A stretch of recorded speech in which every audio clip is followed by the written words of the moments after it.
In today's video, I'm going to teach you how to free up space in Google Drive, finding large files. If your drive is running low on storage, the fastest win is to locate and remove the biggest files you no longer need. We'll do this right inside Google Drive using a built-in view that sorts everything by size so you can reclaim space in just a few clicks. Start by opening Google Drive in your browser and signing in. Once you're in, look to the left-hand sidebar and click Storage. This is your storage manager for Google Drive. Here you'll see a clear breakdown of what's taking up space, along with convenient links that show how storage is shared across Drive, Gmail, and Google Photos. That's useful context, but for this walkthrough we're focusing on Drive files.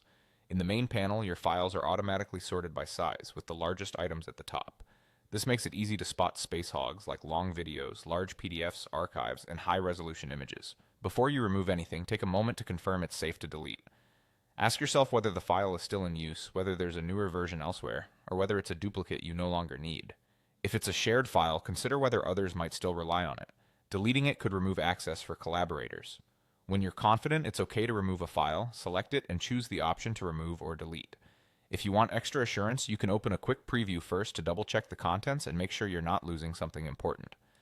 Continue reviewing the top of the list until you've removed the biggest items you're comfortable parting with. Now, a key point, removing files sends them to the trash, and they still count toward your storage until they're deleted permanently.